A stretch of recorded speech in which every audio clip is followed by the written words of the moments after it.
Rabbi Crows, Ambassador Lauder, assembled dignitaries. As a member of a German Jewish congregation, we each have our individual memories of Kristallnacht. I was 14 years old, a boy living in Fulda. I awakened in the morning to see our magnificent synagogue in flames. My parents were running to and fro, and my mother, Zichrono Livrocho, with other women, went inside the burning synagogue, carrying Sifrei Torahs, our sacred Torah scrolls, which they were rescuing from the fire. We first thought it was an accidental fire,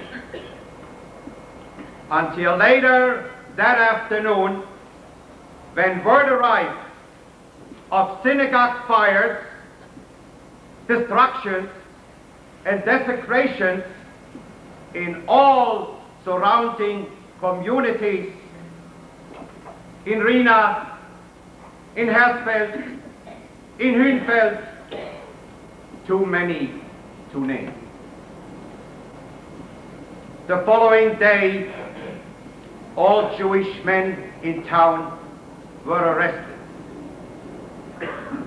We heard in the late afternoon that my uncle, who was taken with the other Jews to the Festhalle in Frankfurt, was killed.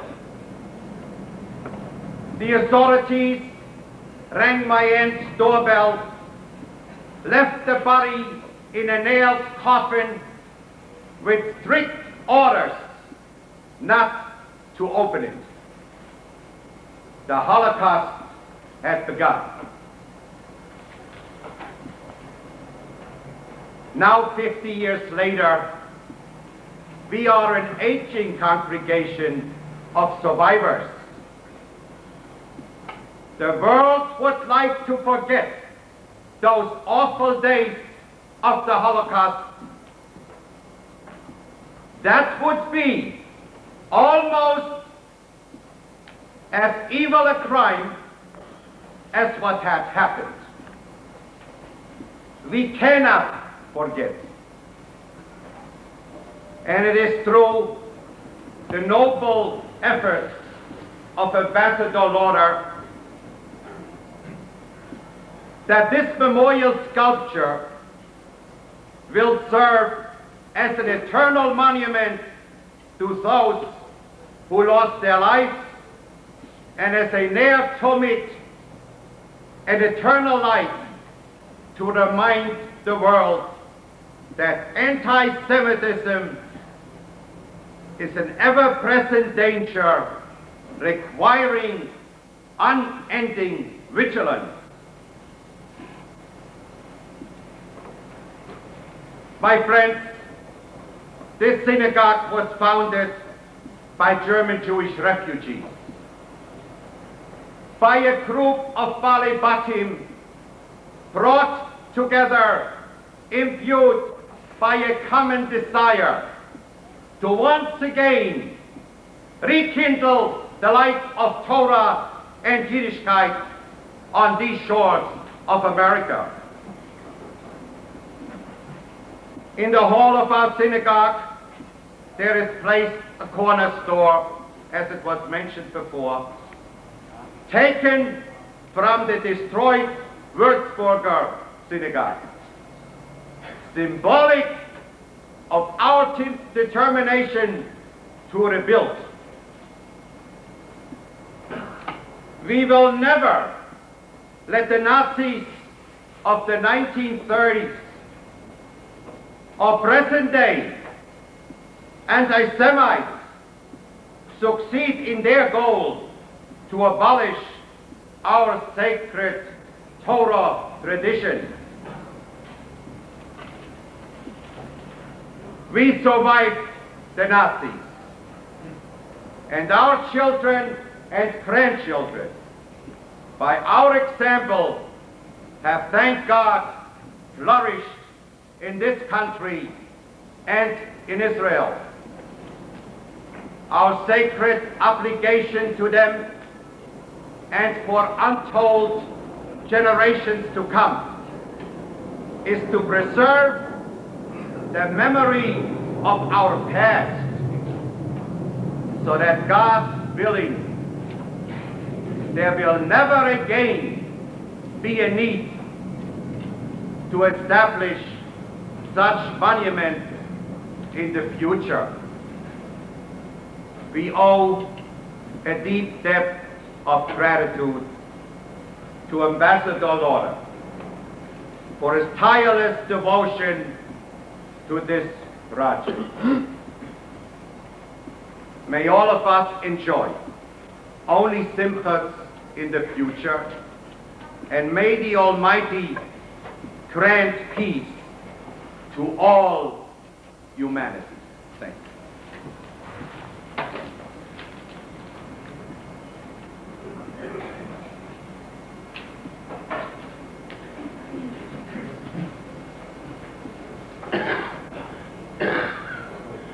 Ronald S. Lauder was appointed ambassador to Austria by President Reagan in 1986.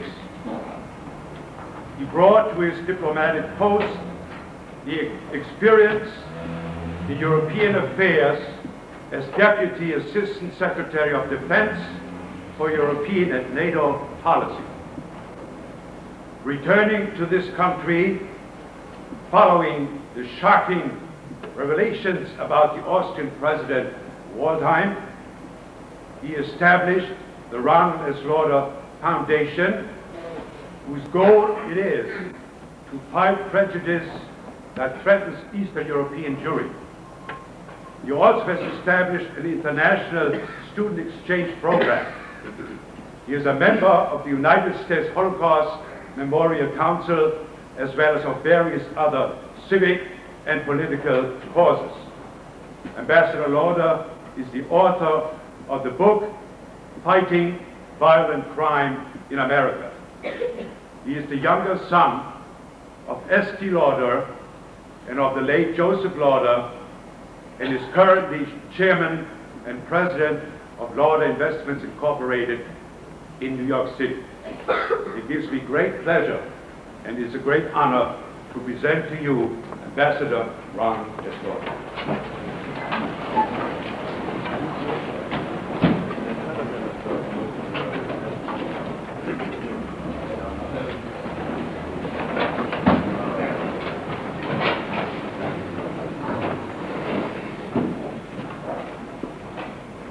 Rabbi Gross, President Klaus, sehr geehrte Damen und Herren, ladies and gentlemen, I'm honored to be here today.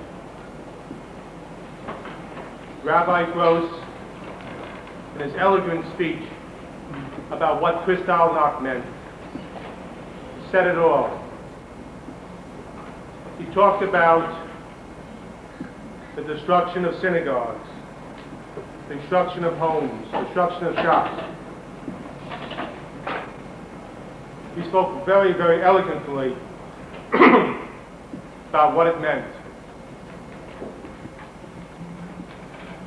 I did not remember Kristallnacht because I was not born then.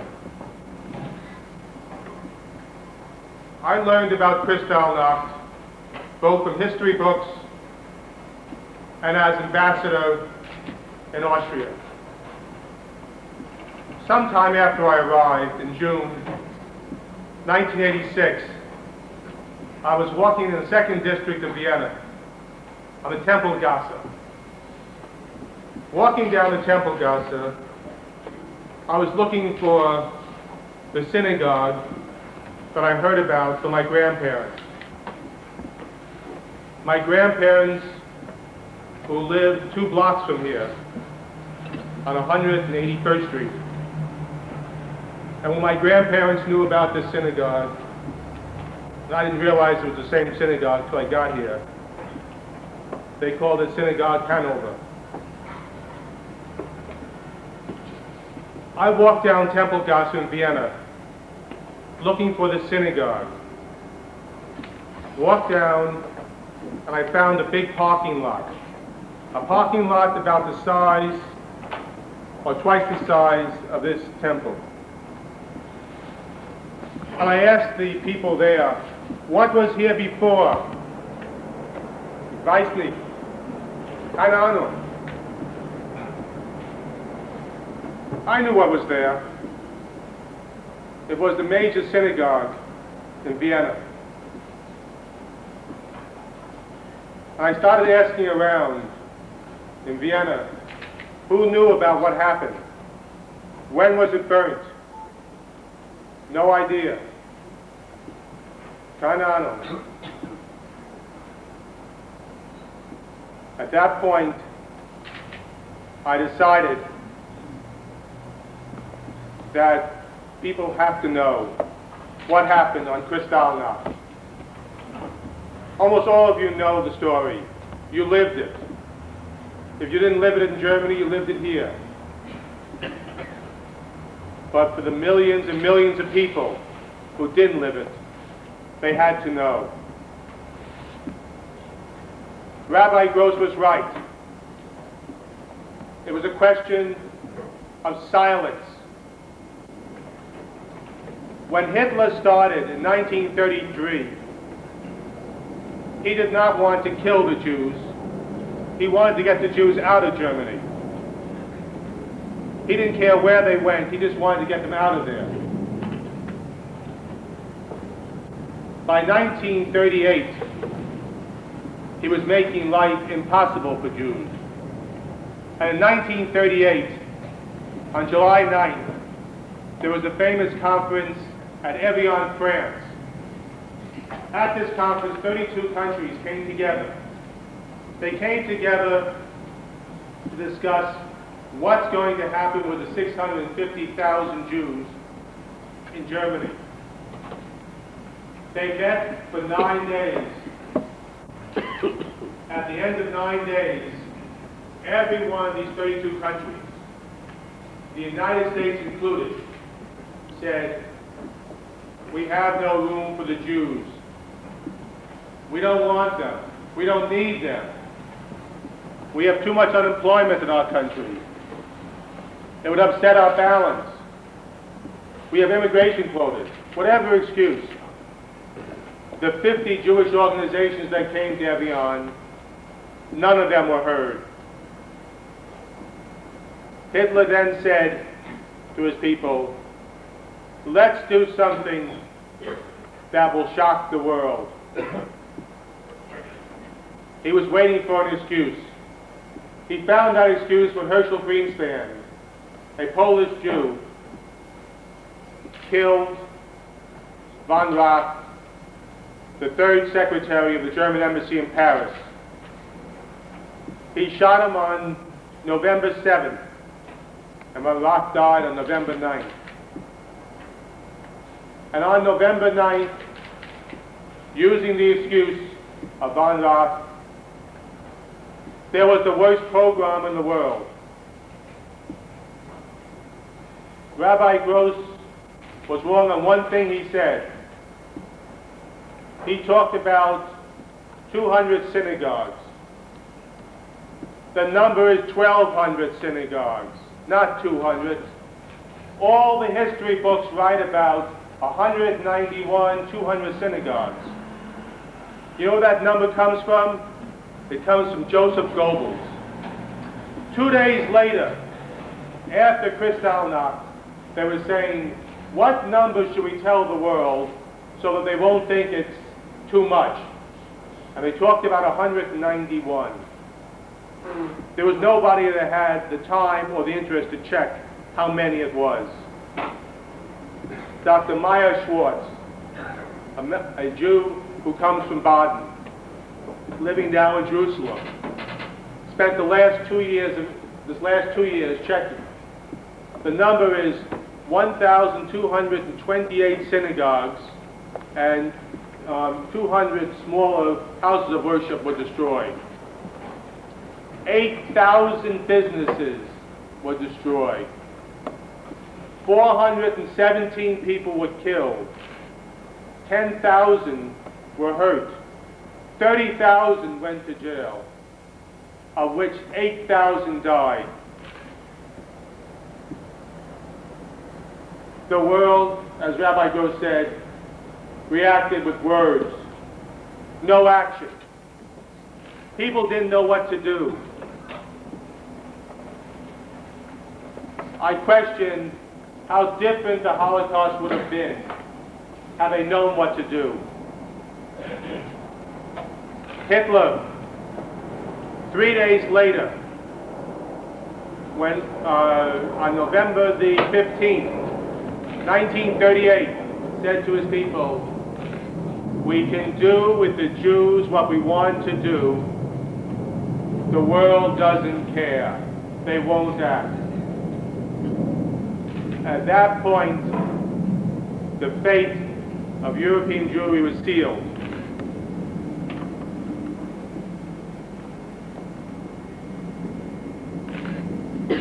I also wonder what would have happened to European Jewry if there had been an Israel. Would there have been a Holocaust? Would it have been if there had been somebody to talk up for us? I also question today the only people we have to talk on our behalf are Israel. And I'm appalled at times to see people, especially Jews, who attack Israel, attack their policies. I really question what would have happened had there been an Israel. We see here 6 candles for 6 million Jews. There were 1,200,000 children killed. If you look, this one candle represents 1 million. So represent 1,200,000 children. The hardest thing for me when I see and when I travel, and I have visited most of the concentration camps in Europe, and when I see children like this, I think of the 1,200,000 children who died. I think that they be my age today will never know which one of these children would have found the cure for cancer, or would have written a great book, or been a great scientist. We'll never know. It all started on November 9th, 1938, in Germany and Austria. The one lesson that I'm trying to say and teach, and you've heard it, is we never can be silent again. And whenever somebody says anything against us, we have to stand up. And it's also a question about any type of religious persecution. It's also a question about any type of bigotry. Because we're all together in this. I thank you, and I'm honored to be here.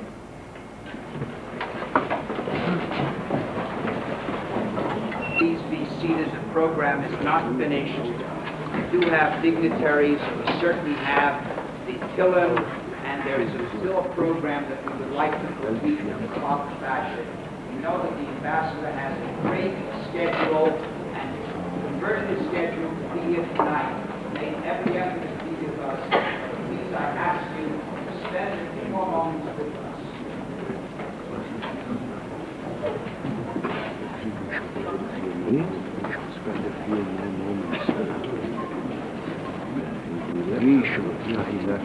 We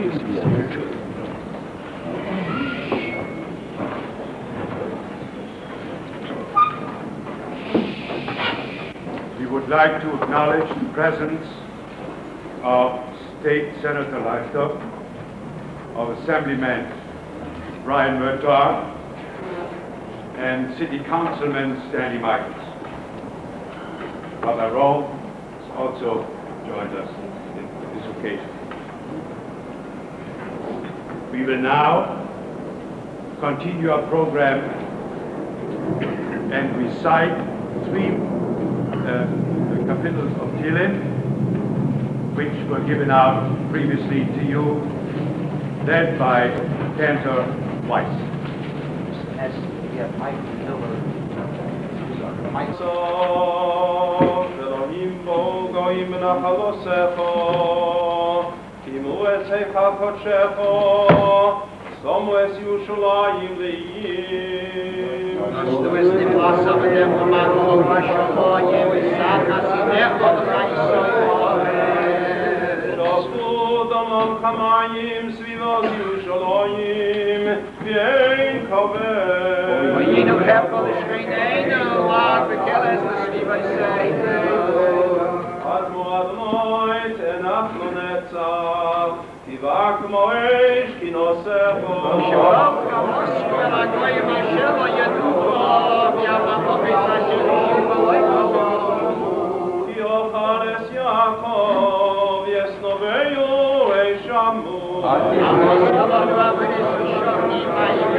After the Kaddish, there will be Kremole by Clinton Ran Levy.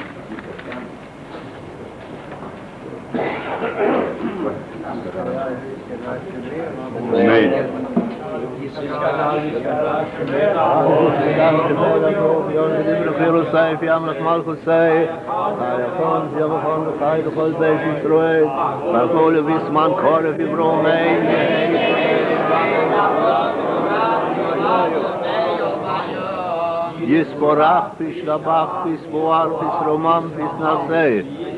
Veyisadov, Visalei, Visalol, Shemei, Dikucho, Barichu. Eilo min kol bechoso, Visharoso, Bisbachoso, Benechamoso, Damiron, Piolmo, Imro, Omein.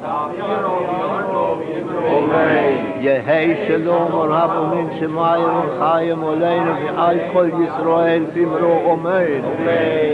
O say Shalom Bimra Mafu, Yaseh Shalom Aleinu, V'al Kol Yisrael Bimro Omein.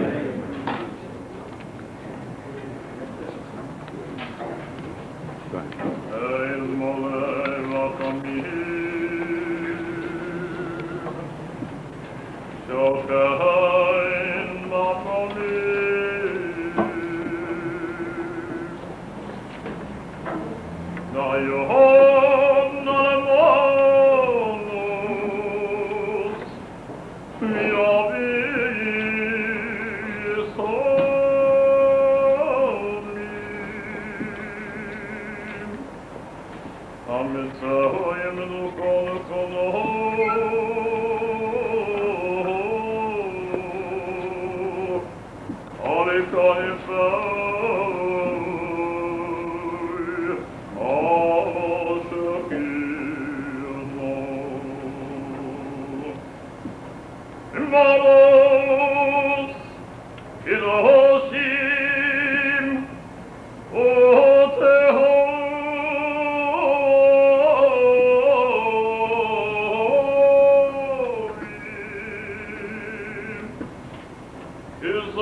our thanks and gratitude to all those dignitaries, Ambassador, of course, including, came here, and all members and friends from the congregations of our neighborhood and from all over New York City. We thank you for participating in this important event.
Get up, CBS tonight.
One of these days we're going to come to your house and show you all your pictures.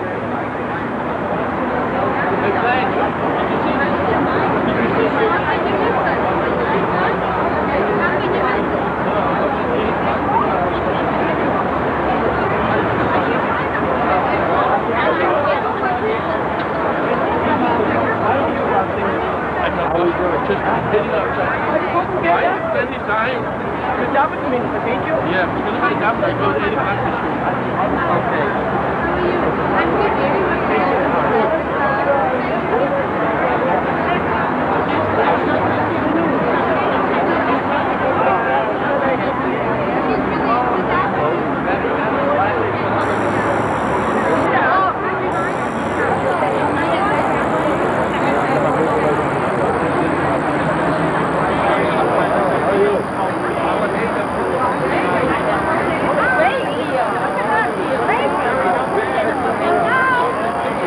Thank you.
No,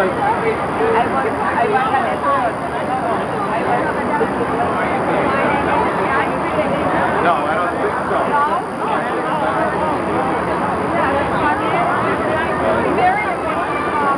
I'll come to the house. Bring up to the house. Right here is another girl. Right here is another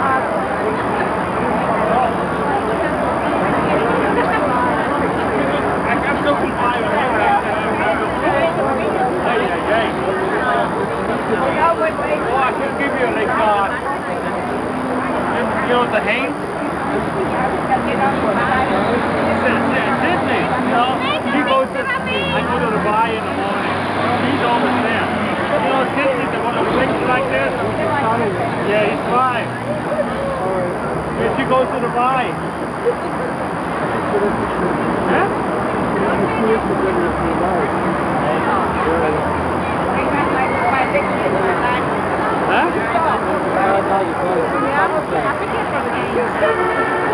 Would I go to politics or go to church?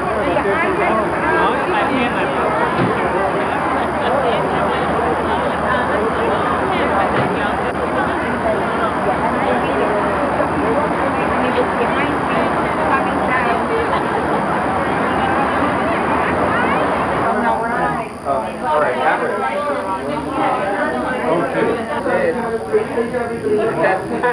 Yeah, here, I want to have a copy. 2, 3, I can get one more, so hang on. Okay.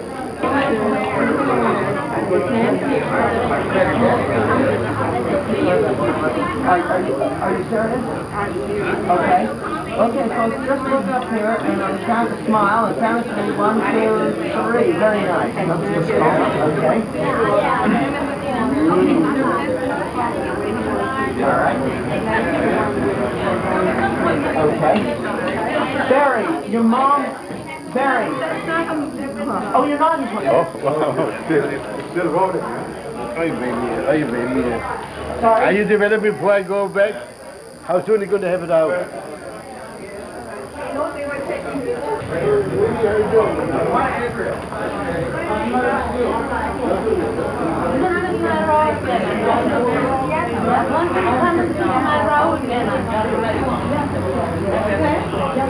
You want to show me the picture? Okay, let's just... Very, very, very nice. I'm going to take 2. I'll take it on the count of 3. See the people leaving. Okay? On the count of 3. 1, 2. Barry, I need your eyes. Thank you. And, sir, if you would sit there, I'd like to bracket that shot. Take another one. On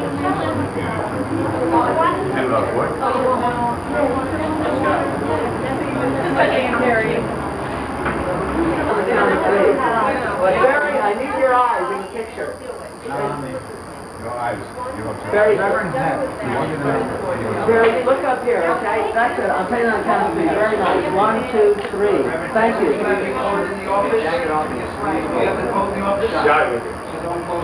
No, I haven't doing anything. Barry, are there other pictures? One by myself. One by yourself, absolutely. Okay. Why don't you go up there too? Thank you, sir. Why don't you take her up there too? You deserve to get up there.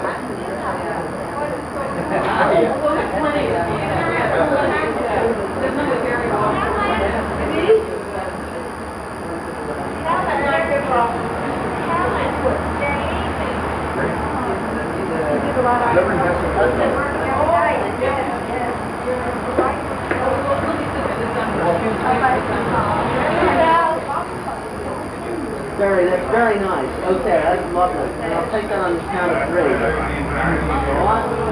Look up. I just took my green bag out of there. My green bag. And your coat. No, my coat's there. Then my green bag. Barry, just look up this way. Okay, that's it. Very nice. Now let me get one more of you with that, just you and the sculpture. Barry, thank you very much. I'm not. You call me. You got my number. What time shall I call you? This is the end of the memorial service commemorating the 50th anniversary of Kristallnacht and dedication of a memorial sculpture.